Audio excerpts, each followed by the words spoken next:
Eh ben, salut à tous. Aujourd'hui, nouvelle petite vidéo sur le tournage des collets. Le tournage des collets, certains tournent leurs collets, d'autres ne les tournent pas parce qu'ils n'en voient pas l'utilité. C'est comme je le dis souvent, il y a autant d'écoles que de tireurs. Donc, après, chacun voit s'il y trouve un intérêt. Alors bien souvent, et c'est d'ailleurs pas faux, tout dépend en fait de la qualité des étuis qu'on utilise. Euh, Si on utilise de l'étui Lapua, en règle générale, le tournage des collets n'est pas forcément nécessaire puisqu'on a une qualité d'étui qui est quand même très très très bonne, très régulière et il est rare de tomber sur des lots d'étuis Lapua dont les collets auraient besoin d'être tournés parce que lorsqu'on les passe sur un banc pour comparer l'épaisseur des collets, on voit quand même que chez Lapua c'est assez régulier et répétable. Donc voilà. Je parlerai plus du tournage de collet. Alors moi j'y trouve un intérêt parce que bien souvent je tire avec des étuis qui ont été tirés une fois. C'est des étuis que je rachète à des chasseurs ou certains armuriers qui sur certains sites, au bout d'un certain moment, lorsqu'ils ont fait pas mal de réglages d'armes pour les chasseurs, collectionnent les étuis qui servent à faire les réglages d'optique, et quand ils en ont assez, ils vendent les étuis tirés une fois, ils les vendent quand même à vil prix, donc c'est intéressant parce qu'on se retrouve quand même avec des étuis qui sont pas excessifs, ce qui permet quand même de faire des économies parce que quand même sur certains calibres, ça peut monter vite. Donc voilà, alors moi je tire des étuis tirés une fois, que je sélectionne évidemment par marque hein, pour faire des lots homogènes.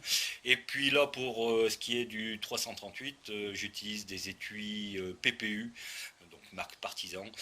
Et évidemment, là, des étuis à 100 et quelques euros, le lot de 100, on va dire, enfin un peu plus, mais enfin, en grosso modo, c'est de l'étui quand même qui revient à pas excessivement cher par rapport aux étuis Lapua. Par contre, évidemment, qui dit moins cher dit forcément qualité un petit peu inférieure, et on se retrouve souvent avec des étuis qui ont des épaisseurs de collet un peu disparates. Voilà.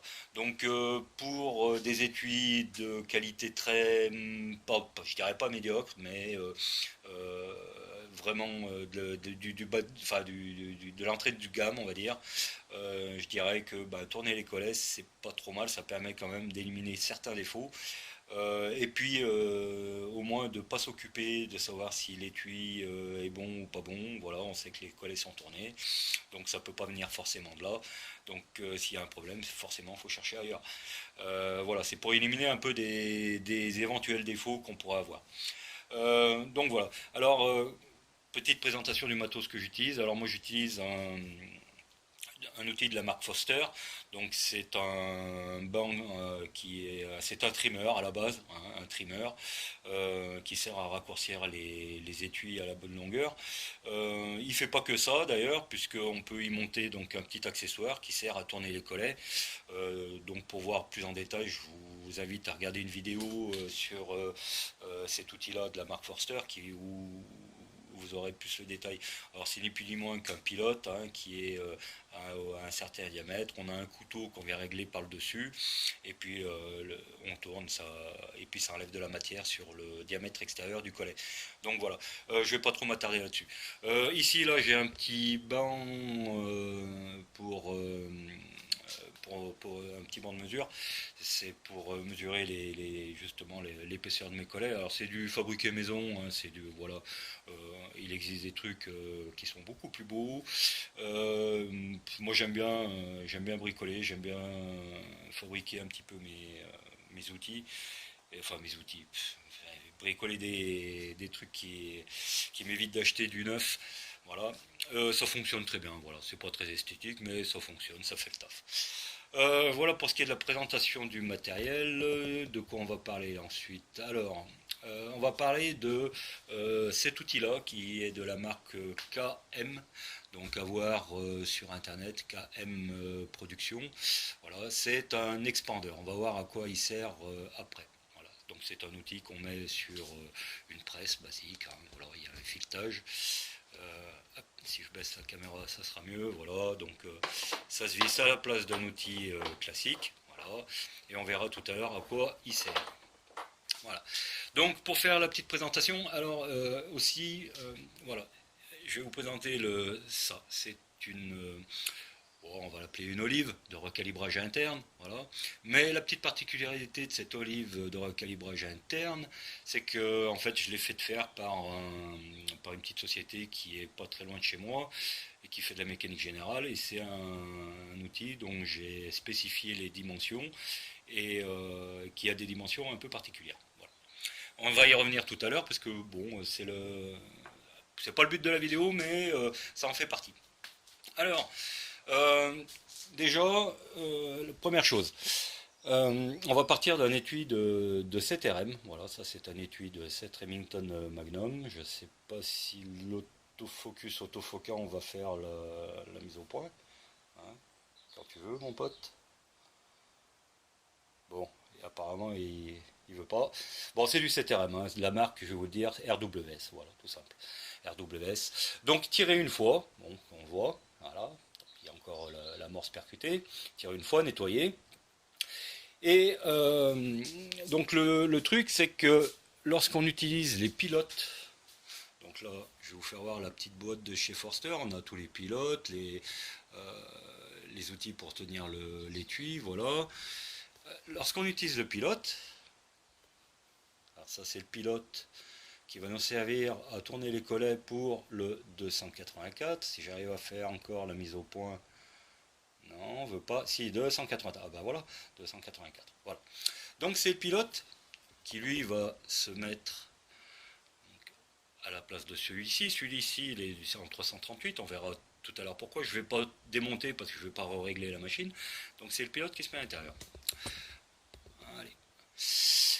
Donc on part d'un étui tiré une fois. Voilà. Et si on veut tourner à partir de cet étui tourner une fois, évidemment, on voit que bah, là ça rentre largement. Par contre, évidemment, comme vous pouvez le voir, il y a du jeu. Donc forcément, il va falloir faire quoi? Il va falloir faire un recalibrage. Alors, il y a un petit truc. Alors, je sais pas, là je parle que de la marque Forster, puisque c'est la marque que j'utilise. Je ne peux pas dire pour les autres marques d'appareils à tourner les collets. Alors, ça, voilà. Le diamètre de ce pilote, voilà, on va le mesurer.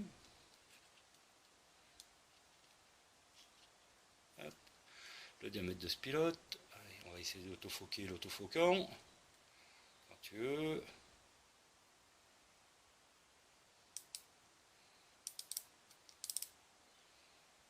Bon, il n'a pas l'air de vouloir faire l'autofocus. Bon, je vais vous lire ce que je vous vois, ce qui s'affiche. Donc on est à 7,15 7 mm et 15 centièmes. Ah ben voilà, ça y est, il a voulu faire l'autofocus. Bon, très bien. Donc 7,15, voilà. Donc je vais le noter. 7,15. Très bien. Ça c'est parfait. On connaît le diamètre de notre pilote. Ensuite, pour recalibrer, je vais utiliser donc un recalibreur. C'est un recalibreur de collet de la marque Reading. Voilà.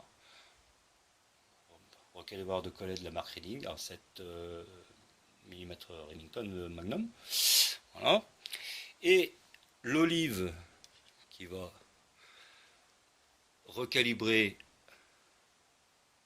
l'intérieur du collet. Alors,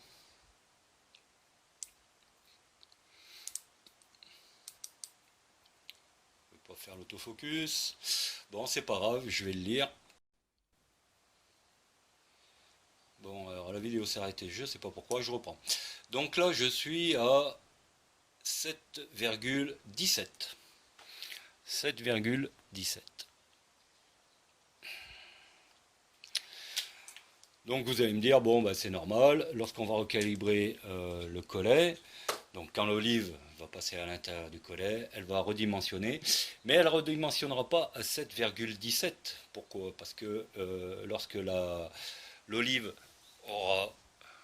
lorsque l'olive sera ressortie du collet, le laiton va se rétreindre. Voilà. L'élasticité du laiton fait que le diamètre va se réduire. Donc on ne sera plus à 7,17. Ce qui va poser un problème, c'est que lorsque je vais vouloir rentrer mon pilote dans mon collet, qui sera récalibré, d'accord, ça ne passera pas. Bon voilà, j'ai compris le problème pourquoi la vidéo s'arrêtait, l'enregistrement s'arrêtait en permanence, c'est que j'avais plus de carte de mémoire sur la carte, sur la mémoire interne, il fallait que je passe sur la carte SD. Donc je disais qu'une fois que j'aurai recalibré, je vais avoir un souci, c'est que mon pilote ne passera plus. Parce qu'on sera même en dessous de 7,15 qui est le diamètre de mon pilote pour tourner les collets. Et donc, il va falloir que je fasse une passe avec l'outil Expander de la marque KM. Alors, cet outil va me servir à recalibrer le diamètre interne du collet, mais cette fois-ci, lorsqu'il va ressortir, il va me laisser le diamètre interne du collet pile poil à la bonne dimension pour que je puisse passer le pilote du neck turner. Voilà. Alors je vais mesurer donc, ce neck expander. Voilà. Est-ce que hop, voilà. Alors l'autofocus autofoque en autofoque pas. Je vais faire la lecture. Nous sommes à 7,20. Voilà. 7,20. 7,20. Ok. Donc reprenons. On a un pilote pour l'outil à tourner le collet qui est à 7,15. On a une olive de recalibrage qui est à 7,17. Et lorsque on recalibre à 7,17, l'élasticité du laiton fait qu'on va être en dessous de 7,15. Voilà. Et il va falloir que je passe cet outil-là pour revenir à la bonne dimension pour pouvoir tourner mon collet. Ce qui fait beaucoup de manip. Bon, allez, on va le faire puisque le plus simple. Hop, voilà. Donc je vais remonter vite fait.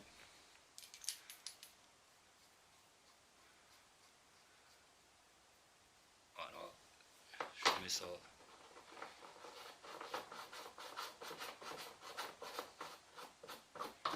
Ok. Voilà, il faut que je change peut-être le shell holder. Alors, shell holder.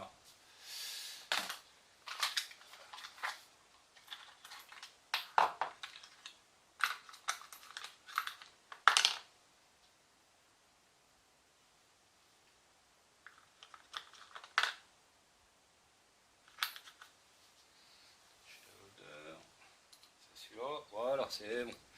Allez, un shell holder pour le 7RM. Je vais mettre un petit peu de case lube. Voilà. Avec un coton-tige. Alors, on va pas faire du placement de marque, du produit, je vais dire, case lube Liman. Voilà. Alors évidemment, là il va falloir que je déplace un peu ma caméra parce que ça me gêne.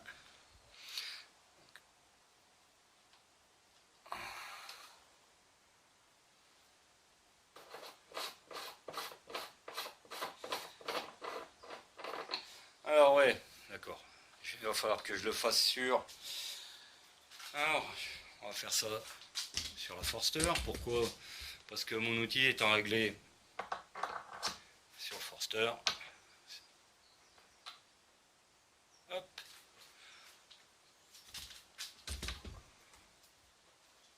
Voilà, ça c'est mieux. Et voilà. Allez, ça c'est fait. Alors, petite presse coax de chez Forster aussi, pareil. Très bonne presse, cela dit en passant. Là, allez, on y revient. Donc, voilà mon étui recalibré. Et là, lorsque je veux passer mon pilote, là, voilà, c'est ce que je vous disais tout à l'heure. Maintenant, je ne peux pas passer mon pilote pour tourner le collet. Ça ne passe pas. Même en forçant un peu comme un bourrin, ça ne passe pas. Donc, je suis obligé, cette fois-ci, de passer mon expandeur.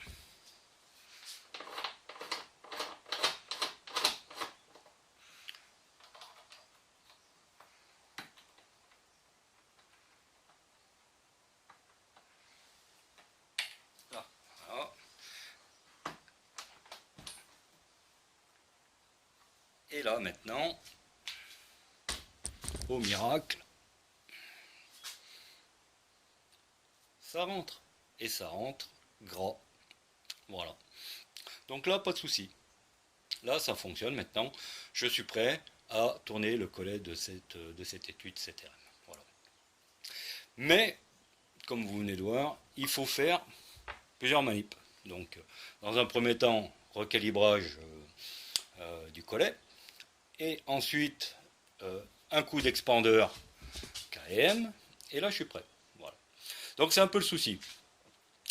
Euh, donc, alors, pour faire les études 338, quelque part, il a fallu faire un peu la même démarche, donc le même mode operandi, et puis donc avec toutes ces étapes, recalibrage, expandeur KM, tournage collet, et évidemment, là, une fois que j'aurai tourné mon collet, je vais être un peu large, donc il va falloir après, si je veux mettre placer une balle, après avoir mis la poudre, avant ça, il va falloir que je repasse dans un recalibrage, par un recalibrage. D'accord. Parce que là, je suis un petit peu large. Là, si je viens placer une balle, elle rentre quasiment toute seule, quoi. Voilà. Donc du coup, ça me pose. Il faut que je refasse encore une autre étape. Donc c'est un peu le bordel. Donc du coup, alors pour le 338, évidemment, j'aurais pu acheter l'expandeur KM pour le 338. Alors, je ne l'ai pas fait pour la bonne et simple raison, c'est que pour l'instant, pas dispo en France. Euh, J'aurais bien tenté l'expérience de le commander chez Brownwell, France, mais j'ai déjà des commandes chez eux qui sont là depuis 3 mois que j'ai toujours pas reçu. Donc je me suis dit, voilà, qu'est-ce que je fais J'attends 3 mois en espérant peut-être avoir l'expandeur en 338, vu que c'est pas disponible en France. Donc du coup, j'ai préféré faire autrement. Alors, comment j'ai fait? C'est très simple. J'ai fait tailler une olive, voilà, une olive avec des dimensions spécifiques, par un tourneur-fraiseur du coin. Voilà. Et cette olive, en fait, va me servir à faire le recalibrage directement. Voilà. Je vais partir d'un étui soit tiré, soit neuf. Et lorsque je vais recalibrer avec cette olive, hein, qui est un peu spécifique, à ce moment-là, je me retrouverai pile poil aux dimensions du pilote à tourner les collets. Voilà. Et, cerise sur le McDo, je serai même pile poil, j'aurai pas besoin de recalibrer encore une autre fois, parce que je serai pile poil à dimension interne de mon collet pour siéger une balle qui sera tip top. Voilà. Alors, petite démo. Alors, comment. Alors, voilà, je replace la caméra. Alors, j'ai fait un peu de bricolage, évidemment. J'ai été à monsieur Bricolage. J'ai été acheter tout simplement de la tige et puis du tube en aluminium. Voilà, donc tige de 4 mm de diamètre. Voilà. Un tube en aluminium de 6 mm extérieur et 4 mm intérieur.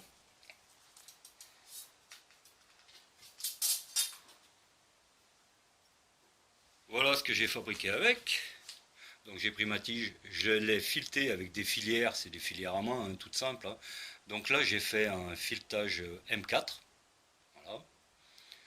Évidemment, mon olive, elle est filetée M4 intérieur, puisque c'est ce que j'ai demandé au tourneur-fraiseur qui m'a fait l'outil. Voilà, donc elle est filetée à l'intérieur. Ici c'est de la gaine thermorétractable, c'est pour remettre un peu de diamètre, on va voir pourquoi après. Voilà. Mon petit tube en aluminium que j'ai coupé pile poil à la dimension, qui m'intéressait. Comment ça s'assemble? Hop, on met ça papa d'un moment. On vient visser l'olive. Voilà, tout simple. C'est pas beau, hein, c'est fait à la main. Enfin, sauf l'olive, mais tout le reste. C'est pas beau du tout. Mais le but, c'est pas que ce soit beau, il faut que ça soit pratique.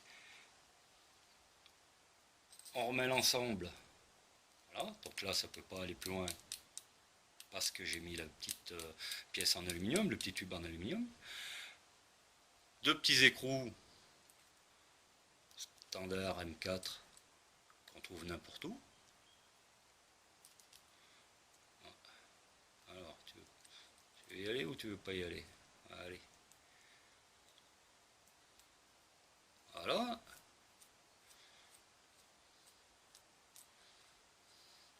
Alors, petit truc ici,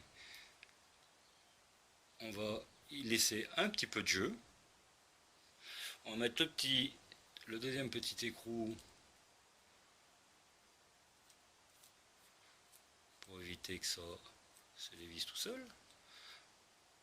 Alors, le but du jeu, c'est qu'il y ait un certain jeu. Voilà. Il faut que ça soit flottant. Donc là, je ne sais pas si vous voyez bien à la caméra, mais je peux bouger ma tige avec mon olive au bout. Voilà. Pourquoi je veux qu'il soit flottant? C'est que lorsque l'olive va repasser à travers le collet, comme je le fais avec une petite presse-lie de type C, donc un petit truc basique, je ne veux pas qu'il y ait de problème de concentricité avec l'étui, je veux que ça soit flottant de façon à ce que quand ça remonte, ça reste toujours dans l'axe. Voilà. Et je remonte l'ensemble dans mon recalibreur de collet. Voilà, recalibreur de collet. Alors ça c'est un... Quelle marque c'est ça déjà?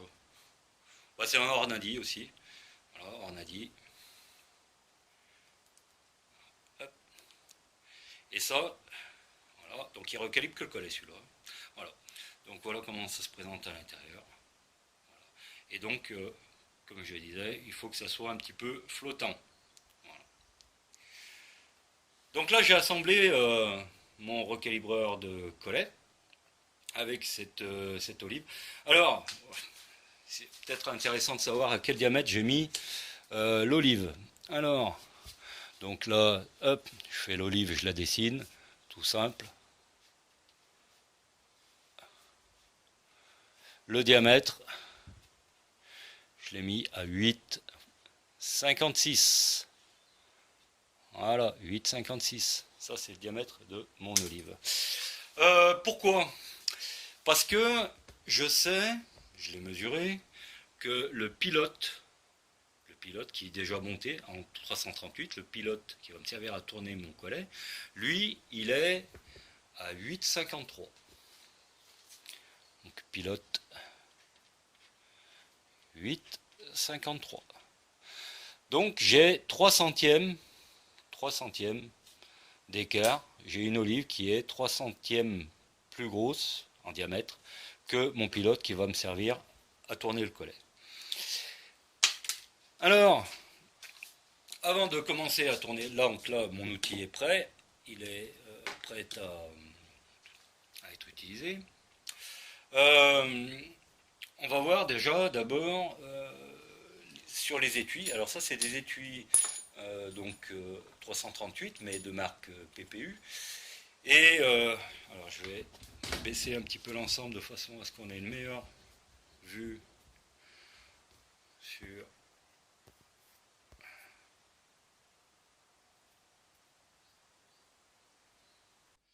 Bon, alors, le téléphone s'est encore arrêté pour la 4e fois, ça commence à me fatiguer cette affaire. Bon, c'est pas grave, on va continuer. Alors, donc je disais, ici, donc j'ai des étuis de la marque PPU en 338. Alors, c'est des étuis neufs que j'ai achetés chez ESP à Vienne.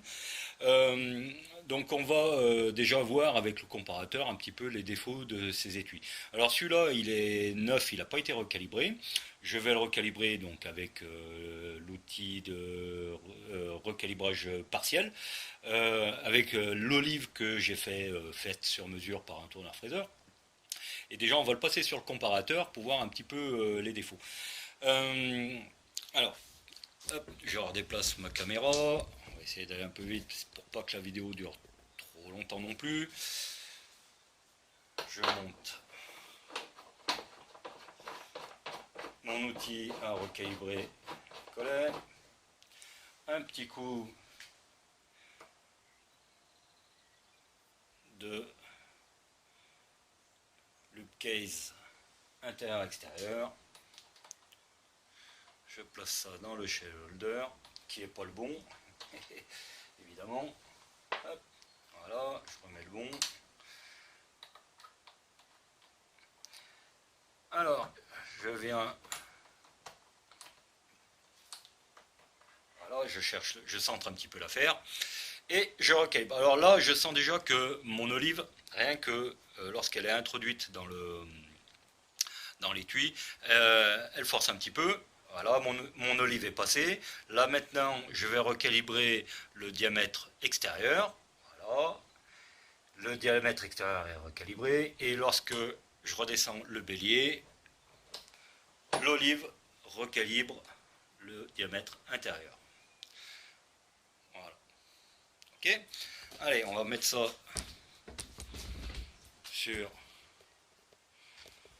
le comparateur. Je vais faire un petit zoom. Si ça veut bien.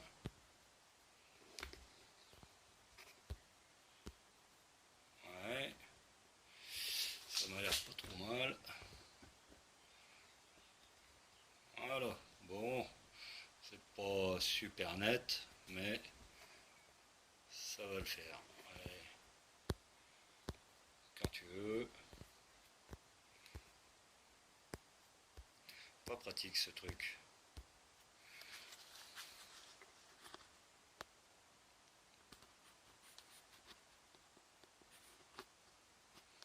On va y arriver.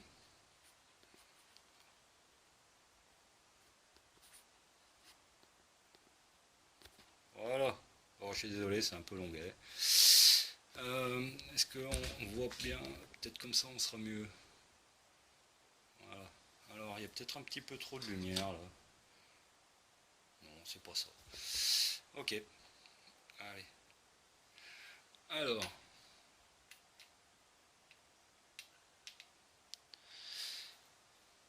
Là.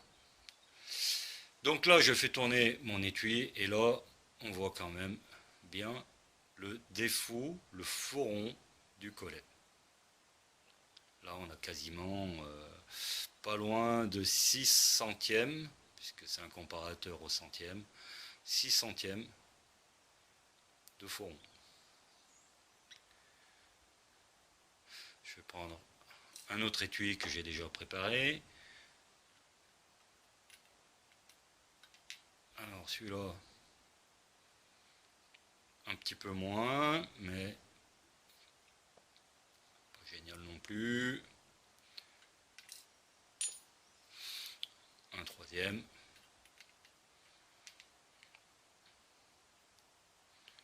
Donc là,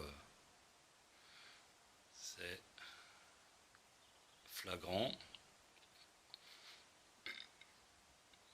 Voilà. Ok. Donc, pas de problème, on voit bien la nécessité de tourner les collets sur ce genre d'étui. Là, j'essaye de remettre le zoom en arrière. Voilà, bon. Ok, allez, maintenant on va passer à la partie tournage du collet. Alors, je vais essayer de placer ma caméra de façon à ce qu'elle ne me gêne pas. Voilà, on est pas mal. Là, je vais sortir mon étui du comparateur. Alors, pareil, j'ai remis un petit peu de qui fait glisser. Voilà.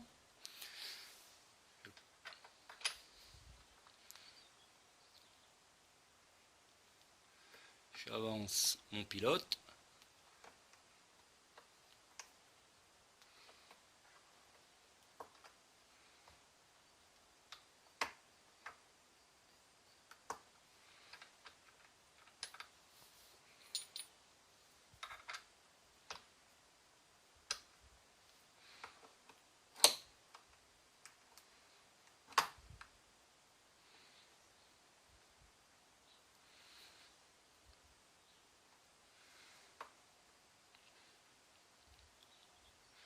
Et là, je sens très bien que le jeu, il n'y a aucun jeu.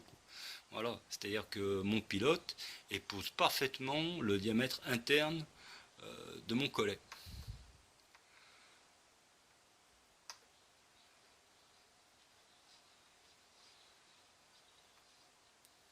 Je vais essayer de faire un petit zoom.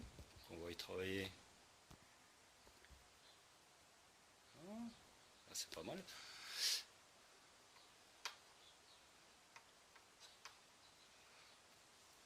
Mon étui qui tourne.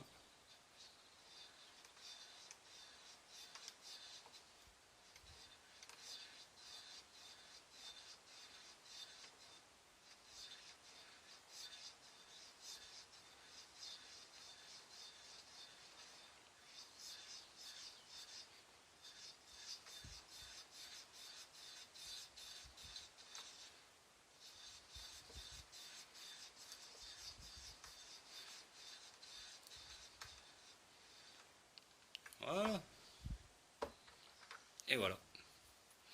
Et là, alors j'y arrive plus.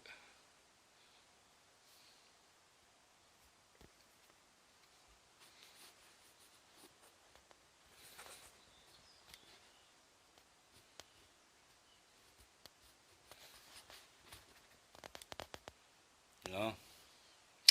Donc voilà. Là maintenant on a un collet qui est bien. Alors on remarque que la partie qui est la plus brillante, c'est celle où le couteau est passé, et qu'on a une partie qui est, on dirait qu'elle n'a pas été taillée. C'est normal, j'ai réglé mon outil de façon à enlever le moins de matière possible.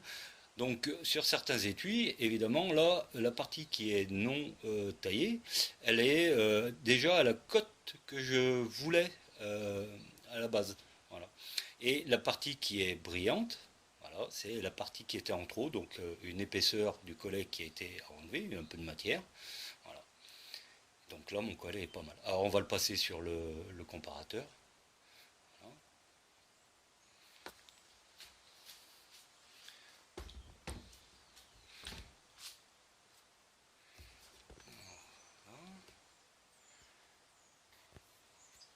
C'est pas pratique le zoom de mon téléphone. Là. Pas génial. Je suis en train de bidouiller là.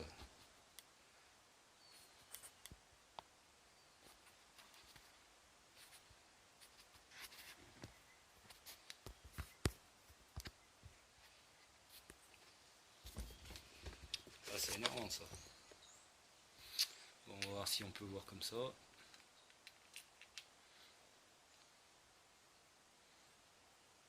Là où je tourne, et l'aiguille ne bouge quasiment pas. J'ai au max un petit centième, voire même un petit peu moins qu'un centième de défaut. Bon, allez, encore une autre fois, la vidéo qui s'arrête. Donc on en était à... alors je vais mettre comme ça carrément, voilà, ce sera plus simple. Allez, on va faire ça à la barbare. Donc, voilà. Donc là, on n'est pas trop mal quand même. Hein, faut pas non plus déconner par rapport à tout à l'heure où on avait beaucoup plus de défauts que ça. Allez, mes trois étuis qui me restent ici, je vais les... Voilà. je vais tourner les collets. Voilà. Et c'est parti. Alors, on va essayer de faire ça assez rapidement. Voilà.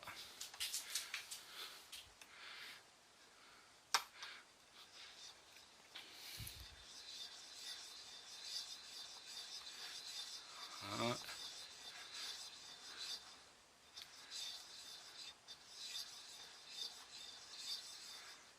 On va jusqu'au bout, jusqu'à la butée. Un petit passage au retour. Et ça devrait pas être mal. Et donc, tac, celui-là il est fait. Un deuxième.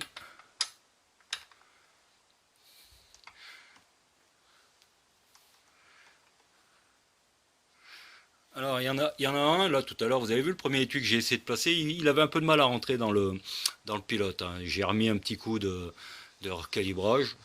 Oh, des fois, ça peut arriver, hein. C'est tellement serré, on va dire que les côtes sont tellement serrées, c'est tellement gras qu'il suffit de pas grand-chose pour que le pilote rentre pas. Mais en règle générale, vous voyez, ça passe très très bien.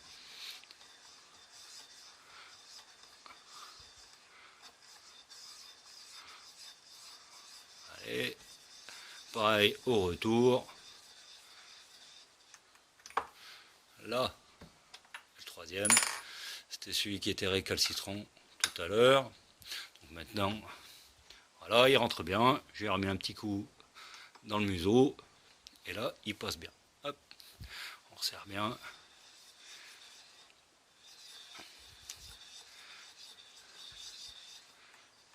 Hop, je vais un peu vite.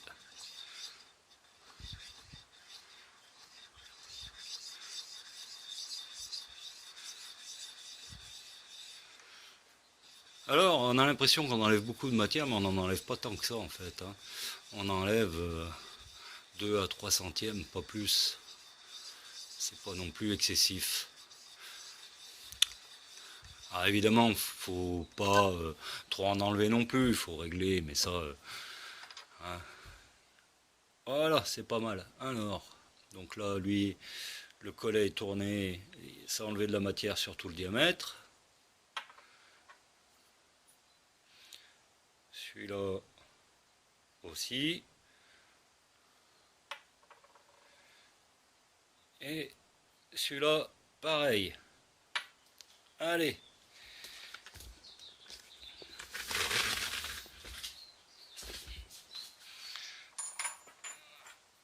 Hop, on les met à côté. Et là, on va comparer tout ça. Allez, je tiens la caméra à peu près comme je peux, à la va comme je te pousse. Allez, le premier. Hop. Alors, je le fais tourner. Allez, celui-là, il est pas mal, hein. Regardez. Là, l'aiguille, elle décolle quasiment pas du zéro. En même temps, faut dire aussi que le comparateur qui est monté là, c'est pas un comparateur. Pareil, c'est du matériel chinois, c'est pas du Mituyo. Allez, hop, celui-là il est fait, il est bien. Vous avez vu, on arrive à zéro. Hop, allez, rentre dedans toi. Celui-là, eh ben il est pas mal aussi. Comparé à tout à l'heure. Et le dernier qu'on a fait.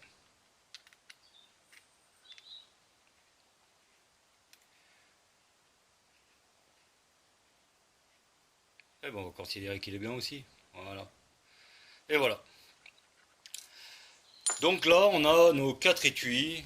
Le collet a été tourné. Et on a nos 4 étuis qui ont la même épaisseur de collet uniformément sur tout le diamètre. Ce qui va permettre d'avoir une tension de la balle dans le collet qui sera uniforme. Et donc ça ne peut qu'améliorer la précision. Alors, du coup, tout à l'heure, la petite différence Ok, donc voilà, on a nos quatre étuis qui sont prêts. Donc le collet a été tourné, l'épaisseur des collets est uniforme sur les quatre étuis, et donc il reste plus maintenant qu'à mettre amorce, poudre, tout le reste quoi, et puis il reste plus qu'à mettre assiéger l'ogive. Sans avoir à repasser le comment s'appelle l'étui dans recalibreur quelconque, puisque là on voit qu'on a le diamètre interne du collet qui est à 8,53 puisqu'il passe gras dans le pilote qu'on a mesuré à 8,53, et que la balle que je vais utiliser, la balle TPM, elle est à 8,58. Donc on a 5 centièmes de différence euh, de diamètre, donc 5 centièmes de serrage de l'étui sur enfin du collet sur la balle. Ce qui est largement suffisant. Je vais faire une petite démo. Je vais siéger cette balle TPM dans cet étui. Et puis après, avec le marteau à inertie qui est ici, je vais voir si elle se tient en place ou pas, ou s'il faut vraiment taper comme un sourd pour la sortir de l'étui. Voilà. Donc, allez, hop, faire ça. J'enlève le recalibreur. Je mets le siégeur de balle de marque. On a dit, alors c'est match grade, c'est des jeux match grade avec une chambre flottante. Voilà. C'est très bien comme outil ça. Je prends donc un étui quelconque. Je viens d'abord rentrer ma balle dans la chambre flottante.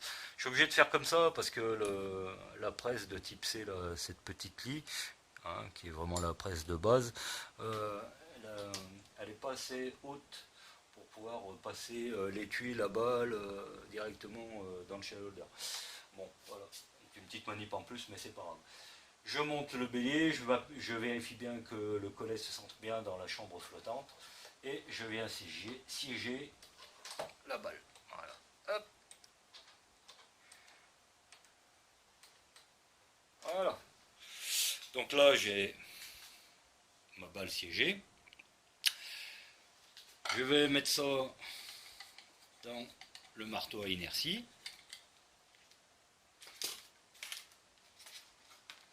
Alors, pareil, marteau à inertie, petite bidouille à faire. Les marteaux à inertie standard n'acceptent pas les étuis de 338. Donc il a fallu que je le réusine un petit peu à l'intérieur. Alors j'ai avec des forêts, voilà, tout simplement, forêt de 16, forêt de 14. Donc j'ai agrandi un peu le trou. Et la pince qui maintient à la base la plupart des étuis, évidemment pour le 338, ne fonctionne pas aussi. Donc bien emmerdé. Alors la petite astuce, eh ben, c'est tout simple. Il faut prendre le shell holder. Voilà. Le shell holder, on met la balle dans le shell holder. Hop, si je me mets dans la caméra, ça sera mieux. On rentre l'ensemble. On referme. Et c'est pile poil. Vous voyez, regardez. Et là, ça tient. Allez, on essaie. On va bien voir. Alors, donc là, ma balle est siégée. Est-ce que ça a sorti? Voilà. On va mesurer. Je vais prendre le pied à coulisse.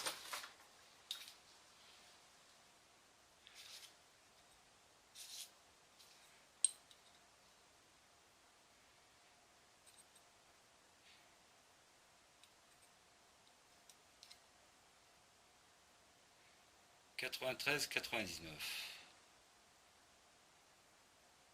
89. Pas un peu haut ça. On y repasse.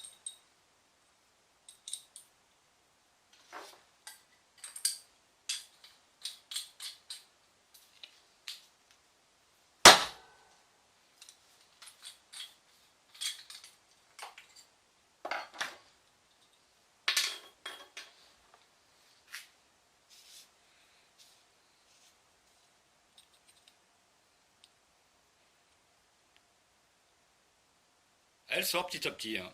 Vous avez vu, la cote de base, c'est 93,5.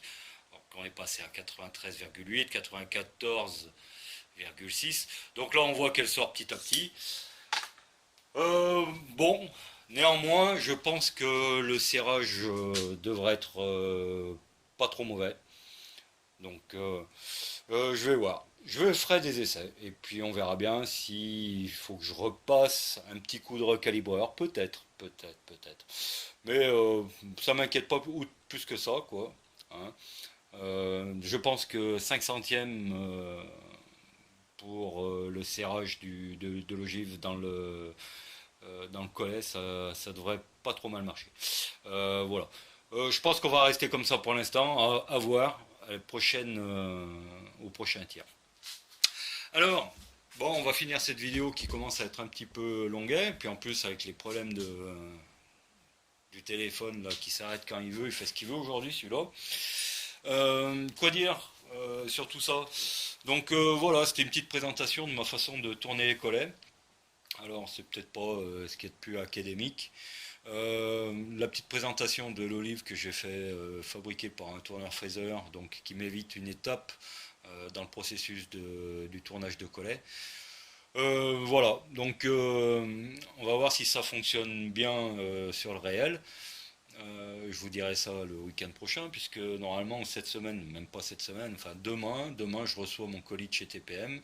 J'ai commandé 200 balles monométallique 338 TLD. Je vais continuer à expérimenter le molicotage sur ces balles. Et puis on verra bien ce que ça donne en cible à 100 mètres, dans le but de pouvoir tirer ça fin avril, début mai à Raboulet en haute là. Voilà. Bon, en espérant que cette vidéo vous a plu, elle est peut-être un petit peu longue. On va dire qu'aujourd'hui ça s'est un petit peu mal mis de partout, donc ça a été un peu laborieux. Écoutez, bon voilà, c'est de la vidéo amateur, hein, c'est comme ça, désolé. Et puis ben, on essaiera de faire un peu mieux la prochaine fois. Voilà, allez, à plus.